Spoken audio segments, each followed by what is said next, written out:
This moment in Black history has been brought to you by the Del Leaders Teen Club of Franklin-Jeanerette Alumni Chapter of Delta Sigma Theta Sorority.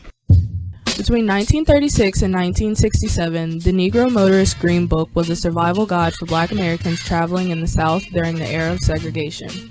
It served to point the way to joy. In the 1930s, an emerging Black middle class began to purchase automobiles and to travel. But there were obstacles for these tourists that included where to stay, where to eat, and even where to have your hair done.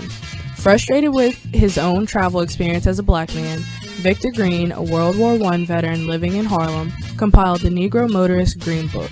His book was based on similar guides composed for Jewish travelers. The places listed in the Green Book range from hotels and restaurants to nightclubs, grocery stores, tourist homes, and even where to fill up your tank. Gas stations frequently refused to serve Black customers, but the Green Book urged African Americans to use Esso, now called ExxonMobil, so they could go further with less anxiety. Esso, through the efforts of a Black sales representative named James Billboard Jackson, became sponsors of the Green Book. Black athletes, entertainers, construction workers, salesmen, and even teachers were traveling the country during the first half of the 20th century. Black diplomats employed by the U.S. State Department and Black dignitaries from African countries also discovered the problems of traveling while Black. Tourist homes became popular after the Depression, and many were run by women. These were private residences that opened their doors and rented out a room when other places for Black travelers could not be found. Morgan City was home to two of those tourist homes mentioned in the Green Book. Both locations were the homes of descendants of the Sumter Williams family.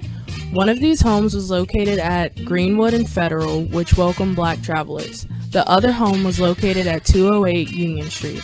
The 1966-67 international edition of the Green Book, called Vacation Without Aggravation, was the last of these books to be published after the Civil Rights Act of 1964. This moment in Black history has been brought to you by the Del Leaders Teen Club of Franklin-Jeanerette Alumni Chapter of Delta Sigma Theta Sorority. If you would like more information about how to join the Del Leaders Teen Club, please call myself, our chapter president, Alexis Rack, at 337-578-1420.